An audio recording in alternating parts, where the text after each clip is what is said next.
우리가 공항에 가면 다양한 비행기들이 세워져 있음을 보게 됩니다. 큰 비행기라든지 작은 비행기, 또 어떤 비행기는 가장 빠른 비행기가 있는가 하면은 최신형 비행기도 있고, 어떤 비행기는 또 할인을 많이 해주는 비행기도 있죠. 그러나 가장 중요한 것은 뭘까요? 아무리 좋고 화려하고 빠른 비행기라 할지라도 내가 가고자 하는 목적지에 데려다 주지 못하면 그 비행기는 아무 의미가 없어요, 여러분. 내가 가고자 하는 목적지에 데려다 줄 비행기가 필요하다는 것이죠, 여러분. 아무리 최신 기종이고 아무리 가격이 저가인 저렴한 비행기라 할지라도 내가 목적지에 가고자 하는 곳에 다 우리가 가지 못하면은 그 비행기를 탈 수가 없는 것이죠, 여러분. 여러분, 비행기를 타고 나서 여러분 목적지를 변경할 수 있을까요? 타고 나서는 변경할 수가 없잖아요, 여러분. 비행기는 여러분 아시겠지만 후진이 됩니까? 안 됩니까? 후진이 안 되잖아요. 그래서 차 같은 게 이렇게 미는 자동차 같은 게 와가지고 이렇게 밀어야만이 후진해가지고 다시 앞으로 이렇게 전진하게끔 돼 있죠. 특별히 비행기가 가다가 회항하는 것 가능할 수는 있겠죠. 다시 변경해서 회항할 수는 있겠지만은 회항을 하려고 하면 엄청난 대가를 지불해야 됩니다, 여러분. 비행기야 속도나 비행기가 크냐 작으냐 그것보다 더 중요한 게 뭐라는 거예요? 방향이라는 것이요. 가고자 하는 목적지에 다다를 수 있어야 되는 것이죠, 여러분. 방향이 정확하지 않으면 아무리 비행기가 빨라도 아무 의미가 없는 거예요, 여러분. 현대인들은 속도에 매우 익숙해 있습니다. 인터넷이 우리의 습관과 태도의 문화를 다 바꿔놨죠. 얼마나 여러분 빠른 시대를 살아갑니까? 키기만 하면 인터넷이 버벅대기만 해도 아이들이 못 견뎌해요, 여러분. 바로바로 넘어가야지. 이처럼 사용하는 도구가 바뀌면 섬기는 신도 바뀐다는 말이 어쩌면 맞는지도 몰라요, 여러분.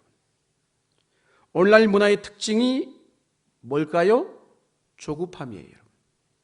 우리가 조금만 뭐 해도 기다리지 못하죠. 이따가 예배 마치고 식당에 가면 밥이 조금이라도 늦게 나와봐요. 아우성치고 난리 날 겁니다, 여러분. 여러분, 기다리는 게 더 이상 미덕이 안 된 시대를 살아가고 있어요, 여러분. 생산성이 강조되는 세상은 곧 속도가 돈이기 때문에 그런 것이에요. 그러다 보니까 사람들은 속도를 숭배합니다. 빠른 컴퓨터, 빠른 휴대폰. 그러나 여러분, 속도에 쫓기다 보면 사람이요 날카로워지고 예민해집니다. 이상하게 우리 경험하시는 거지만 운전대만 잡으면 예민해지고 괜히 다른 차가 나보다도 조금이라도 앞서가면 같이 경주해서 내가 앞서가야지 이런 마음이 들곤 하잖아요, 여러분. 속도를 그러나 내면 낼수록 불안해지죠. 저도 집사람하고 이렇게 타고 가다 보면 제가 속도를 조금 내면 조금 천천히 가라고 막 뭐라고 합니다, 여러분. 불안하기 때문에 그런 것이에요, 여러분. 우리에게 일어나는 대부분의 사고는 이 속도 때문에 일어납니다, 여러분. 속도는 당연히 우리에게 편리함을 가져다 주지만 피곤함 또한 가져다 준다는 사실을 기억해야 돼요, 여러분. 여러분, 이스라엘 백성이 애굽에서 430년간 종살이 했잖아요. 그들이 종살이한 동안 얼마나 시간이 쫓겼습니까? 왜? 바로가 폭정을 가하면서 벽돌을 생산해낼 것을 목표가 있거든요. 거기까지 생산해내야 되니까 하루 생산량이 있어서 얼마나 힘들었는지 몰라. 재료는 얼마 주지도 않으면서. 그게 당시에 이스라엘 백성들의 노예 생활의 형편이었어요, 여러분. 그런 폭정 아래 살다 보니까 쉴 수가 있어요? 쉰다는 건 어려워요. 그런데 이스라엘 백성이 출애굽 이후에 하나님께서 이스라엘 백성들을 시내산까지 인도하시고 그곳에서 모세를 통하여 10가지 계명인 10계명을 주시고 무엇을 명령하셨어요? 안식을 명령하셨어요. 쉼을 명령하셨다는 것이에요. 애굽의 문화는 끊임없이 생산해내야 되는 문화였어요. 그것이 문명화된 세계 속에서 여러분 일어나는 특징이란 말이에요, 여러분. 그런 의미에서 안식이란 속도에 대한 저항인 겁니다, 여러분. 속도를 멈춰야 주변이 보이죠. 앞만 보고 달려가는데 어떻게 옆에 보이겠습니까? 나를 볼 수 있겠습니까? 살필 수 있겠습니까? 멈춰야 쉼이 주어지는 것이에요, 여러분. 속도 경쟁에서 시달리다 보면 나 또한 속도에 내몰릴 수밖에 없는 거예요, 여러분. 누가 따라오지 않는데도 괜시리 뛰는 거예요, 여러분. 김포공항에 딱 내려보세요.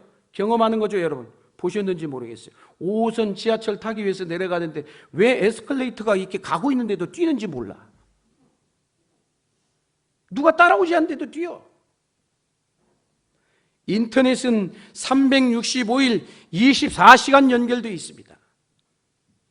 그래서인지 몰라도 요새는 침실에서도 누워 자면서도 이 휴대폰을 못 내려놔. 그걸 또 계속 이러고 있어요, 여러분. 쉼이 없어요, 여러분. 열심히 달리는데 뭘까요? 어디로 가는지를 알 수가 없어요. 저 사람이 뭘 향해서 가고 있는지, 무엇을 위해서 저렇게 열심인지. 물론 속도 자체가 나쁜 건 아니에요. 방향을 잃어버린 속도가 문제인 것이지. 그런데 왜 속도보다 방향일까요? 오늘 본문은 인생이 얼마나 짧은가에 대해서 우리에게 교훈하고 있는 말씀인 것이에요. 자, 오늘 본문 4절에서 6절 말씀 다시 한번 읽겠습니다. 시작.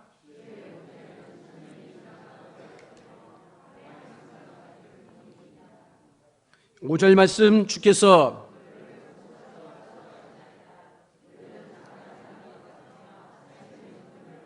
이어지는 6절, 푸른 아침에 꽃이 피어 자라다가 저녁에는 시들어 마르나이다. 아멘. 오늘 모세가 뭐라고 얘기를 하고 있습니까? 우리 인생을 가리켜서 마치 잠깐 자는 것 같다. 또 뭐라고 했어요? 아침에 돋는 풀과 같다라고 했어요. 뭘 얘기하는 걸까요? 우리 인생이 그만큼 짧다라는 것이에요. 물론 100세 시대를 살아간다라고 얘기하지만은 그건 역시도 한여름밤의 꿈이에요. 나이가 들수록 어때요? 시간의 속도가 빨라요, 느려요? 빠르잖아요. 200년을 살게 되면 안 쫓길까요? 속도에 내몰리는 한 우리는 끊임없이 쫓기는 삶을 살아갈 수밖에 없어요. 그래서 오늘 시편 기자는 뭘 얘기하고 싶은 거예요? 너의 한계를 인정하라는 것이에요. 어떤 방법이나 기술로도 우리의 삶을 통제할 수가 없는 거예요, 여러분. 시간이라는 것은, 그래서 시간이라는 것은 우리 삶의 영역 밖의 일이에요. 아무리 우리가 애를 쓰고 수고해도 내가 24시간 다 똑같이 주어졌지, 어떤 사람에게 25시간, 어떤 사람에게 26시간 그렇게 주어졌어요? 아니잖아요, 여러분. 시간에 그래서 한계를 아는 게 바로 지혜인 겁니다. 인간의 한계는 그래서 결국 시간의 한계인 것이죠. 모세는 바로 이 시간의 한계를 누구보다도 잘 알았기 때문에 오늘 이 시편 90편에서 이렇게 얘기를 하고 있는 거예요, 여러분. 시간의 한계를 알면은요, 어떻게 사느냐? 속도보다도 방향이 얼마나 중요한지를 잘 알게 돼 있어요, 여러분. 예수님 시대의 바리새인들, 그들의 열심은 대단했습니다. 우리가 바리새인들의 열심을 따라갈 수 있을까요? 그들의 말씀을 연구하고 그들이 기도하는 그들의 모습을 보면 우리가 그들의 열심을 따라갈 수 있겠냐고요? 택도 없어요, 여러분. 그러나 그들이 아무리 열심히 했지만 그 열심이 어떤 열심이었어요? 방향이 잘못되어 버린 잘못된 열심이었다는 거예요. 방향을 잃어버린 것이죠, 여러분. 그들이 열심을 내면 낼수록 하나님으로부터 가까워진 게 아니라 더 멀어진 거예요. 왜? 방향이 잘못됐기 때문에. 바울 역시도 바리새파에 속한 사람이었습니다. 타의 추종을 불허할 만큼 여러분 종교적 열심으로 종교적 질주의 삶을 살았어요. 어떻게 쓰든 저 예수 믿는 예수쟁이들, 저것들을 잡아 가두고 죽이는 일에 동참했던 인물이 바울이었잖아요, 여러분. 그래서 초대교회 7집사 가운데 하나인 스데반 집사를 돌로 쳐 죽일 때 그 일에도 가담했던 인물이 바울이에요, 여러분. 속도를 내는 사람들의 특징이 그래서 뭔지 아십니까? 폭력성을 가지고 있어요, 폭력성. 여러분, 그래서 요새 아이들 게임을 해보세요, 게임이 다 폭력성이잖아요. 이게 그런데 게임을 하다가 이게 좀 뭔가 먹통이 되고 버벅거려 보세요. 그냥 난리 나잖아요, 여러분. 그런데 사도 바울은 다메섹 도상에서 예수님을 만나고 난 다음에 내가 지금까지 잘못 살았구나. 내가 길을 잘못 들었구나. 잘못된 길을 가고 있었다. 깨닫게 된 거예요. 그리고서 그가 고백한 게 뭐예요? 그동안의 모든 것들을 이제는 다 내가 뭐로 여긴다? 배설물로 취급한다라고 했어요. 그런데 그 배설물 안에는 과거에 그렇게 열심히 했던 바리새인의 모습도 포함되어 있다는 거예요, 여러분. 오늘날 이 시대의 특징이 속도예요, 여러분. 속도는 시장의 논리 가운데 뭐예요? 생산성과 효율을 강조합니다. 여러분. 더 많이 생산해내는 것, 더 빨리 생산해내는 것. 그래서 현대 사람들은 속도 예찬론자들이에요. 돈 벌려면 어때요? 빨리 벌려고 시간 단축하잖아요. 그런데 시간을 단축하다 보면 모든 게 날림이 되는 거예요. 잘 알다시피 건축을 하다 보면 콘크리트가 마르기도 전에, 굳기도 전에 다음 층을 올리다가 건물이 와르르 무너지는 거예요. 우리는 늘 급한 일로 쫓기는 삶을 살아갑니다. 속도를 강조하는 문화는 그래서 쫓길 수밖에 없는 거예요. 내가 왜 이렇게 바쁜지? 바쁘다 하면서도 왜 바쁜지도 모른 채 살아가는 시대인 거예요. 급한 일이 한마디로 중요한 일을 삼켜버린 시대 가운데 우리가 놓여 있어요. 우리도 자칫 잘못하면 이런 세상의 속도전에 말려들 수 있습니다. 그래서 우리는 알아야 돼요.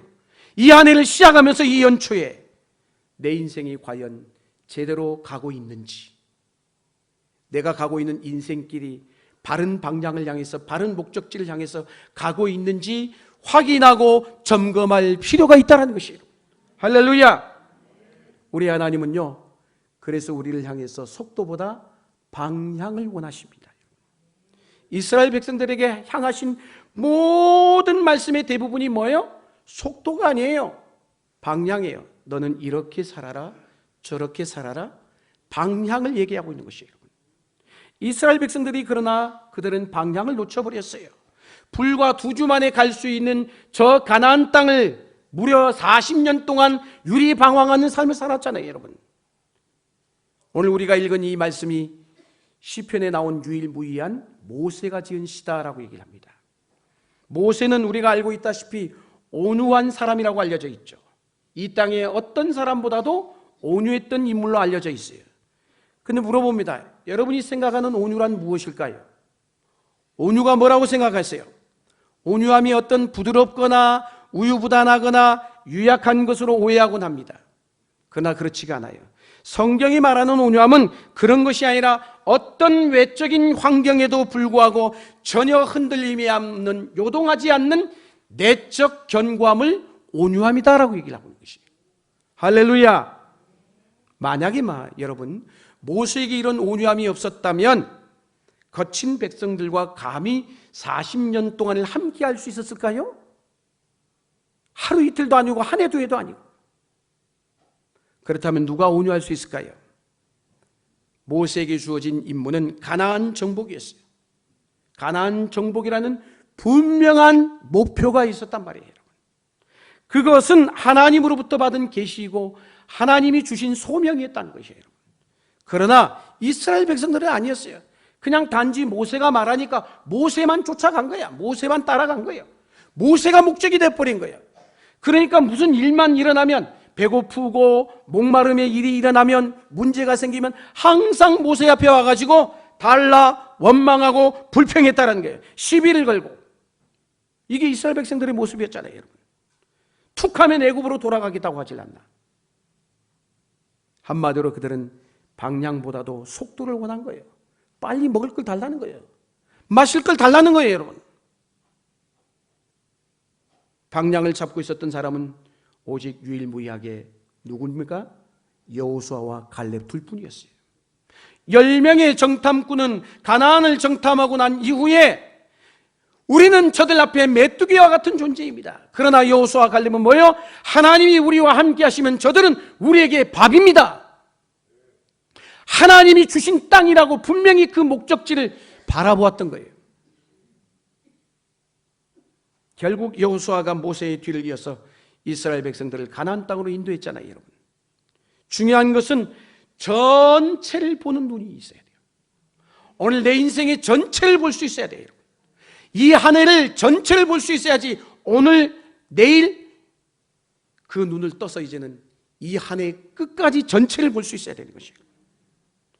사랑하는 여러분, 중요한 건 그래서 전체를 보는 눈을 가지실 수 있기를 축복합니다. 모세는 바로 이런 눈을 가진 거예요. 여러분. 전체를 보는 눈. 이걸 흔히 뭐라고 하느냐? 통찰이라고 합니다. 통찰력이라고 해요. 자, 오늘 보면 10절 말씀 같이 한번 읽겠습니다. 10절 시작.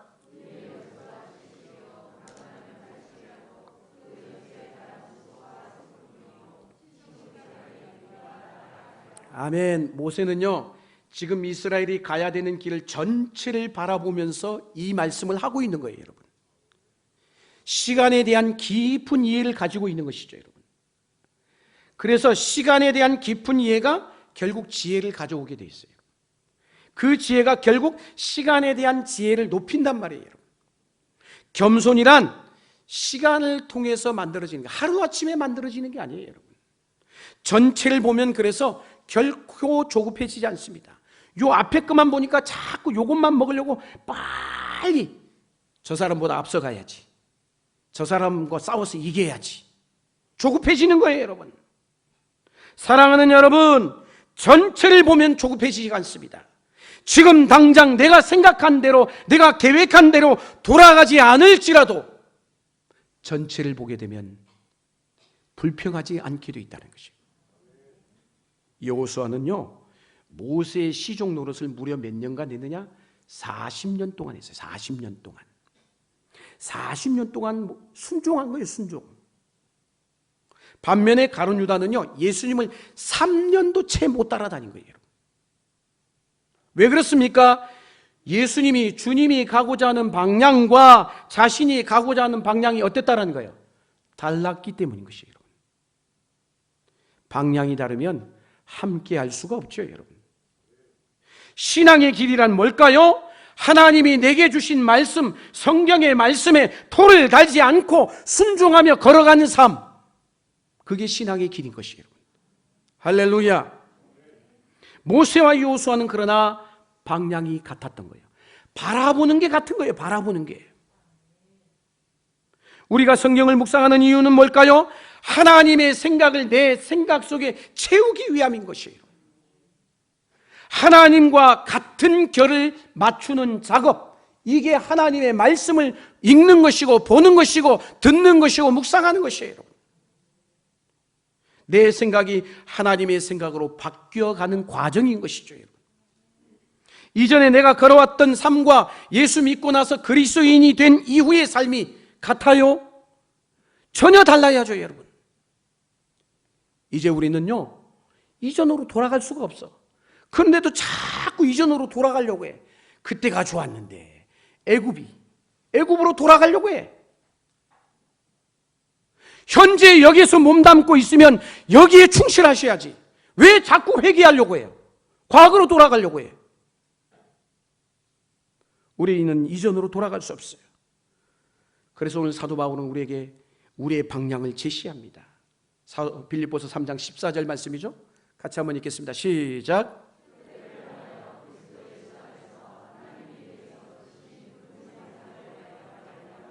아멘. 사도 바울은 선명했어요. 다메섹 도상에서 예수를 만나고 난 이후에 그의 삶은 오직 뭐라는 거예요? 예수 그리스도, 하나님에서 위에서 부르신 부름의 상을 위하여 달려가고 있다는 거예요. 목표가 하나예요. 목적지가 하나예요. 여러분, 하나님의 벗어난 삶은요, 방향을 잃어버린 것과 똑같은 거예요. 그래서 시편 14편 1절에 뭐라고 얘기합니까? 같이 한번 읽겠습니다. 시작. 어리석은 자는 그의 마음에 이르기를 하나님이 없다 하는도다. 그들은 부패하고 그 행실이 가증하니 선을 행하는 자가 없도다. 아멘. 어리석은 자는 어떻다고요? 하나님이 없대요. 여러분, 이걸 원문으로 해석하면 이런 의미인 것이 뭐냐? 쉽게 잘못된 길로 인도를 받는 사람, 이게 어리석은 사람인 것이에요. 방향이 잘못되니까 세상 앞에 흔들리는 세상 속에서 나도 이리 흔들 저리 흔들 왔다 갔다 쉽게 저 사람이 뭐라고 하면 그쪽 길로 우르르 가는 거야. 세상의 유행이 방향이 이러니까 또 이쪽으로 우르르 가는 거야. 이게 어리석은 자의 모습인 것이에요. 왜 신앙인이 줏대가 없이 왔다 갔다 흔들거리는 거예요? 다른 게 아니에요. 명확한 기준이 없기 때문인 것이에요. 삶에 대한 선명한 기준점이 없기 때문에 그런 것이에요. 하나님이 누구이십니까? 하나님이야말로 우리 인생의 절대 기준이 되시는 분이신 것이에요. 하나님이 없으면 기준이 없는 거예요. 기준이 없으면 내 생각대로 살게 돼 있어요. 자기 하고 싶은 대로. 하나님이 없다고 하는 사람들 마치 400m 계주할 때 자기 코스로 달려야 되는데 잘못된 코스로 달려가는 거하고 똑같은 거예요, 여러분. 이사야 53장에 이사야 선지자가 말씀하는 것처럼 그런 것이죠. 각기 제 길로 갔거늘. 사사기에서 사사기를 통해서 주시는 말씀, 각자 자기 소견에 옳은 대로 행하였더라. 그렇게 되는 거예요, 여러분. 왜? 방향이 없기 때문이에요. 기분 내킨 대로 사는 거예요, 여러분. 마치 이런 인생을 시편 기자는 1편에서 이렇게 하죠. 오직 바람에 나는 겨와 같도다. 겨가 어때요? 바람에 나는 왔다 갔다 바람 따라 그냥 흘러가 버리잖아요. 하나님을 인정하지 않는 사람들의 가장 큰 불행이 있다면 뭐냐? 방향이 없는 거예요. 그런 사람들과 대화해 보면요, 금방 느껴요. 이 사람이 뭔 얘기를 하는지. 저도 그런 사람 만나 보면요, 이게 이야기를 핵심을 못 찾아. 나도 막 같이 헤매서 들어가. 뭘 얘기하는지 말 안에 포인트가 없어요. 왜 무신론자들이 그렇게 악을 쓰고 하나님이 없다라고 주장을 할까요? 그 내면을 들여다보면요, 다른 게 아니에요. 자기가 하고 싶은 대로 이 세상을 살고 싶기 때문에 그런 것이에요. 그러나 하나님을 부정하면 마치 뭐와 같으냐? 더듬이를 떼어버린 개미예요. 실험해 보셨죠? 개미에게서 어렸을 적에 더듬이를 떼보세요. 어디 갈지 몰라가지고 막 이러고 있잖아요. 가끔 이런 질문을 하잖아요, 여러분. 야, 먹기 위해 사냐, 살기 위해 먹냐? 이런 질문을 하곤 하죠, 여러분. 그러면 또 어떤 분은 또 뭐래요? 야, 다 먹자고 하는 것 아니냐? 또 이렇게 얘기를 하셔요, 여러분. 사랑하는 여러분, 인간은 동물과 달라요.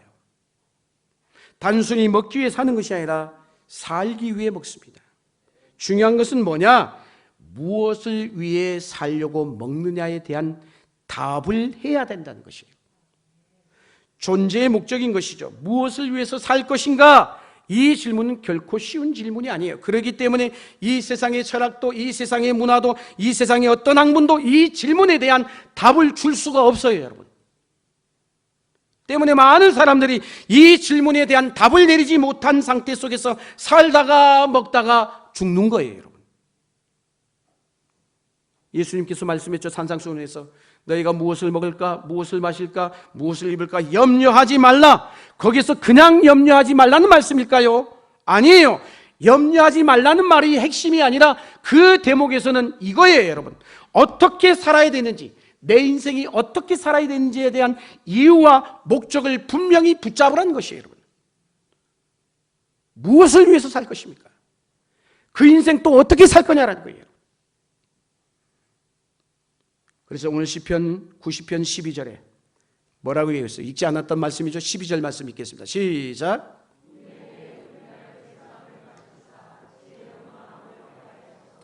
할렐루야. 지혜로운 마음을 얻기를 축복합니다. 우리의 시간은 철저히 하나님의 손안에 있습니다.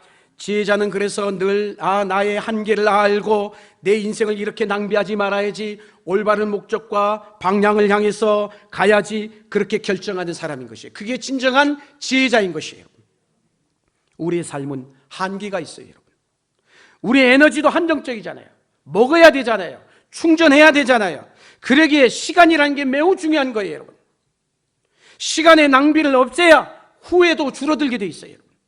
한 해를 지나고 나서 내가 왜 그랬을까? 왜 바쁘게 살다 보니까 어디를 향해 간지 모르고 그러고 살아간 거예요. 그러니까 후회하죠, 여러분.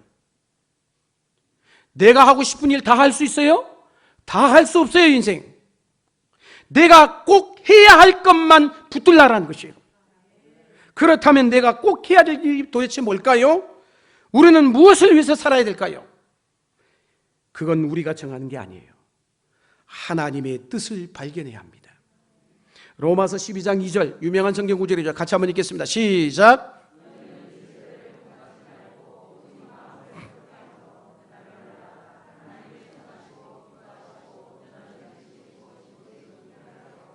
아멘. 이 방향이라는 것은 하나님의 뜻과 밀접하게 연관되어 있어요. 연결되어 있다는 얘기예요. 무슨 얘기일까요? 하나님의 뜻을 알지 못하면 내 인생은 걸어가도 열심히여도 시간 낭비밖에 안 되는 거예요, 여러분. 하나님의 뜻을 모르면 이걸 해야 되나 말아야 되나 갈등하다가 시간, 세월 다 보낸다는 것이에요. 그래서 에베소 5장 16절, 17절의 유명한 말씀이죠. 읽습니다. 세월을 아끼라 때가 악하니라. 17절 그러므로 어리석은 자가 되지 말고 오직 주의 뜻이 무엇인가 이해하라라고 말씀했어요. 주의 뜻이 무엇인가 이해하라. 단순히 시간을 아끼는 것은 의미가 없어요, 여러분. 먼저 주의 뜻을 발견해야 합니다. 방향을 확인하려면 왜라는 질문을 날마다 해야 돼요. 내가 이걸 왜 하고 있지? 왜 이 일을 하려는 것이? 무엇을 하느냐보다 왜 그 일을 하는가를 물어봐야 되는 것이에요. 동기가 중요한 거예요. 여러분. 왜를 계속 물어야 방향을 놓치지 않을 수가 있어요. 왜 내가 꼭 가야 하는가? 왜 그 일을 하려고 하는가? 왜 내가 꼭 그것을 맡아야 하는가? 갈등이 많을수록 선명한 기준이 없어지게 돼 있어요. 무언가를 결정할 때 중요한 기준을 가지고 있으면 결정적인 도움이 되잖아요, 여러분. 우리의 삶의 방향을 결정하는 기준은 결국 뭐라는 거예요? 하나님의 뜻이라는 거예요. 그런데 성경 속에는 하나님의 뜻이 엄청나게 많이 있잖아요, 여러분. 그 가운데도 성경 66권을 통해서 두 가지 흘러가는 중요한 두 가지 뜻이 있어요, 하나님의. 꼭 붙들어야 될 하나님의 뜻. 그 첫 번째가 대계명이고 두 번째가 대사명인 것이에요. 이건 어떤 것보다도 우리의 삶의 최우선 순위에 둬야 되는 것이에요.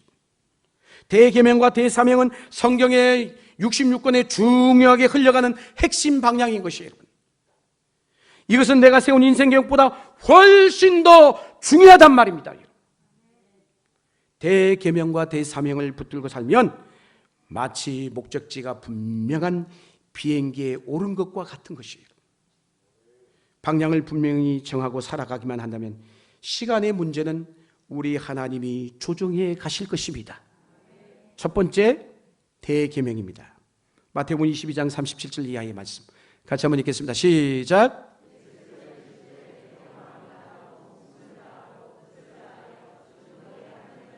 38절 39절 40절 말씀입니다. 아멘. 성경의 가장 핵심 중에 핵심이 뭘까요? 사랑이에요, 여러분. 우리 기독교는 사랑이 중요해요. 하나님 사랑, 그 사랑도 두 가지로 얘기해요. 하나님 사랑, 이웃 사랑입니다. 하나님을 사랑하고 이웃을 사랑하는 것이 우리의 삶의 기준점이 되어야 돼요. 초점이 되어야 되는 것이에요.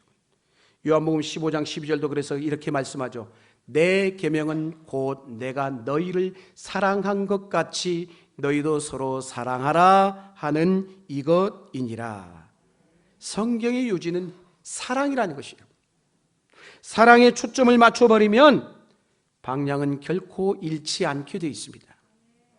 첫째는 우리가 하나님을 사랑하면 돼요. 그러면 그 사랑이 나를 이끌어가게 되어 있어요. 일을 얼마나 많이 하느냐가 중요한 게 아니라 사랑을 얼마나 하느냐가 중요한 것이에요. 속도를 무시해야 사랑이 가능해져요. 근데 속도를 무시하지 않고 자꾸 자기 것 찾고 있는 거예요. 자기 욕심 찾으면 빨리 더 많이 먹어야지, 더 빨리 먹어야지, 더 많은 것 가져야지, 더 많은 걸 누려야지.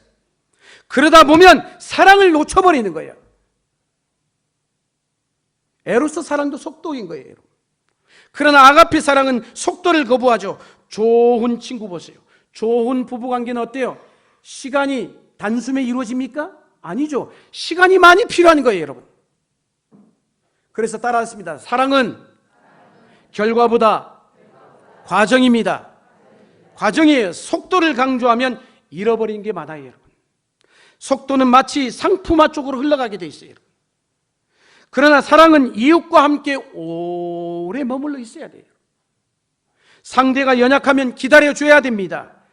교회 안에서 사랑이 어떻게 표현됩니까? 신앙이 연약한 사람은 뭘까요?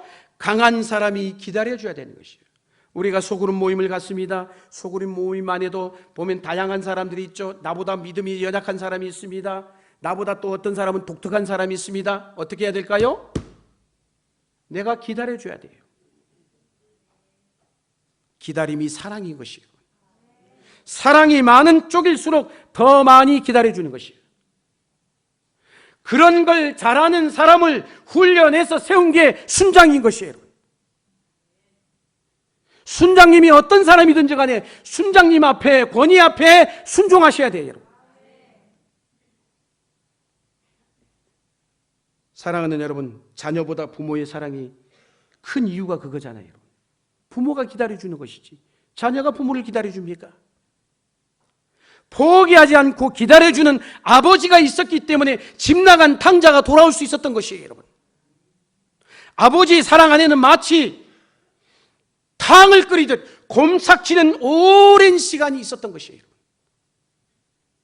오늘날 세상 속에서 상처받는 사람이 많은 이유는 뭘까요?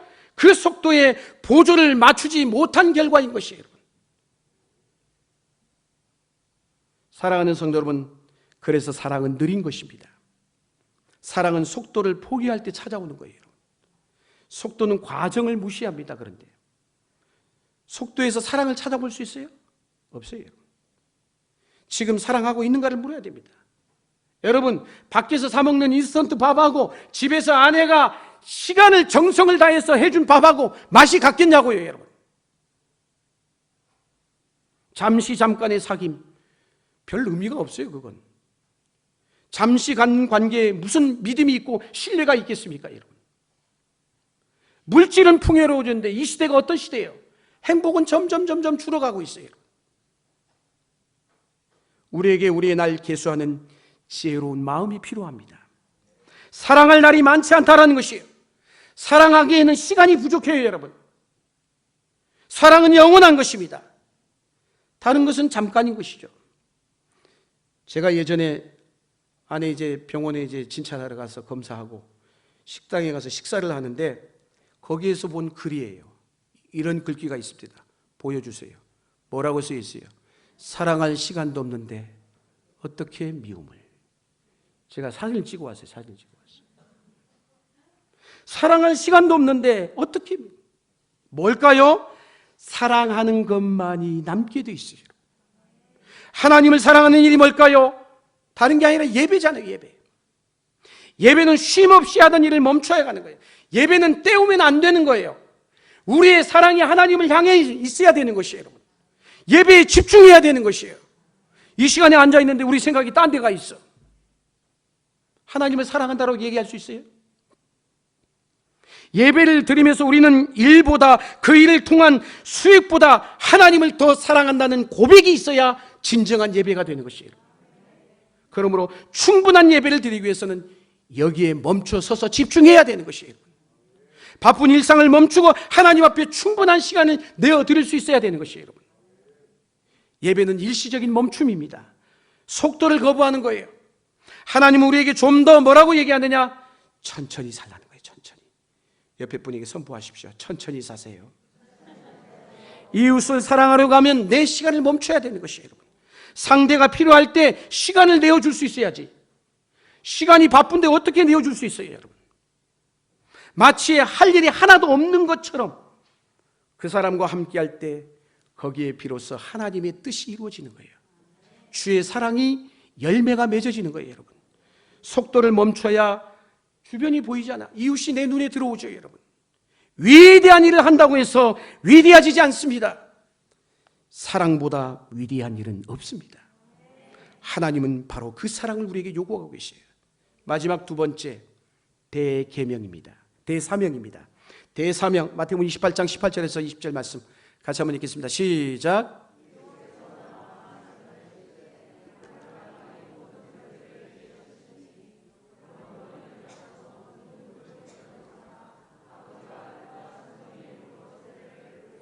내가 너에게 분부한 모든 것을 가르쳐 지키게 하라. 볼지어다 내가 세상 끝날까지 너희와 항상 함께 있으리라 하시니라. 아멘. 예수님은 제 아들에게 너희들이 이 땅에 존재하는 목적, 존재하는 그 너희가 걸어갈 삶의 방향을 알려주고 계셔요. 너희가 무엇을 위해서 살아야 되는지, 어디로 가야 되는지, 이건 오늘 주님께서 마지막 제자들이 보는 자리에서 승천하시면서 주신 유언과도 말씀이죠. 유언은 중대한 거잖아요, 여러분. 다른 일을 해도 해야 되지만 이 말씀의 한편은 어때요? 긴박성이 있어요. 우선순위가 있다는 것이에요, 여러분. 전도하다 보면 한 영혼을 위해서 시간을 내야 돼요? 말아야 돼요. 시간을 내야 가능한 거예요, 여러분. 한 영혼을 위해서 내가 하던 일을 멈출 수 있어야 되는 것이에요, 여러분. 중국의 영혼들을 위해서 사역하신 우리 교회가 후원하는 GMP 선교본부의 신화랑 선교사님께로부터 들은 얘기예요. 한 영혼을 전도하기 위해서, 그것도 가장 친한 벗이고 친구인 고향의 벗이에요. 그 영혼을 전도하지 않으면, 지금 가서 복음을 전하지 않으면 지옥 갈 것 같아. 그래서 자기가 시간을 투자했는데 북경에서부터 하얼빈까지 기차를 타고 갑니다. 북경에서 하얼빈까지 시간이 자그마치 얼마나 걸리느냐? 21시간이에요, 여러분. 이해가 되세요? 21시간 여러분 시간을 낼 수 있어요? 여러분 가운데 예를 들어서 미국에 가족이 있다고 생각해요. 그 가족이 아직도 주님을 알지 못해. 그 영혼을 전도하기 위해서 여러분 지금 항공권, 미국 가는 항공권 비행기 티켓을 끊을 수 있겠냐고요? 전도하기 위해서, 오직 그것만을 위해서 출장을 가든지 정글을 가든지 운동을 하든지 내가 지금 하고 있는 일이 과연 영혼 구원과 관련이 있느냐라는 것이에요, 여러분. 무슨 말씀입니까? 지금 현재 여러분들이 하고 있는 것들이 정말 복음 증거와 관련이 있는지 스스로에게 물어보세요. 복음이 과연 우리의 삶의 최우선순위에 놓여 있는지요? 코로나19로 해서 선교와 전도의 문이 많이 막혀져 버렸습니다, 여러분. 하나님의 나라와 구원 역사는 그러나 코로나로 인해서 결코 방해되거나 막혀서는 안 되는 것이에요, 여러분. 인간의 한계를 느끼는 상황 속에 복음만이 소망이라는 것을 날마다 확인하고 살아가야 되는 것이에요. 여러분, 멀리 여행을 떠날 때 비행기를 놓치면 모든 게 참 복잡해지잖아요, 여러분. 그러나 긴급하지만, 아무리 긴급하지만 그거 죽고 사는 문제는 아니잖아요, 여러분. 영혼을 구원하는 일만큼 긴급한 일은 없어요, 여러분. 영혼을 구원하는 일은 긴급할 뿐만 아니라 매우 중대한 것이에요, 여러분. 왜냐? 왜 그럴까요? 내가 지금 전하지 않으면 그 영혼이 언제 세상을 떠나게 될지 모르기 때문에, 지옥으로 향하게 될지 모르기 때문에, 내가 전하지 않으면 그렇게 되니까. 복음을 전할 때 전하지 않으면 기회는 다시 오지 않습니다. 후에는 우선순위를 놓칠 때 오잖아요, 여러분. 전도와 선교를 위해서 시간을 내셔야 되는 것이에요. 일상 속에서 늘 복음을 전하는 일이 최우선순위가 되면 우리는 비로소 방향이 잡힌 삶을 걸어가게 될 것입니다. 내가 할 일보다 하나님이 하라고 하신 일이 훨씬 더 중요한 것이에요. 하나님이 주신 이 대계명과 대사명을 이 한 해 동안 우리의 삶의 모든 선택과 모든 결정의 기준이 되시길 주의 이름으로 축원합니다. 주님의 명령에 순종하기 위해 질주했던 나의 삶을 이제는 잠깐 멈추고 다시 한번 내가 걸어가고 있는 방향이 제대로 되어 있는지 확인해 보시길 바랍니다. 방향이 잡히지 않으면 내가 아무리 열심을 내고 아무리 시간을 내어도 쏟아부어도 제로인 것이에요. 효율, 비효율 너무 따지지 말고 인생을 길고 넓게 보십시오. 우리가 열심히 산 것만으로 하나님 앞에서 좋은 평가를 받을 수 있을까요? 천만에요, 여러분. 반드시 해야 할 것을 미루시면 안 되는 것이에요. 하나님의 분명한 뜻은 미루는 일, 그걸 나쁜 습관인 것이에요. 우리는 영원한 것을 추구해야 합니다. 요한일서 2장 17절 말씀하죠. 크게 한번 읽겠습니다. 시작. 세상도 그 정욕도 지나가되 오직 하나님의 뜻을 행하는 자는 영원히 거하느니라. 할렐루야. 짧은 인생 가운데 후회함 없는 인생으로 영혼을 붙잡고 살아가는 이 한 해 되시기를 주의 이름으로 축원합니다.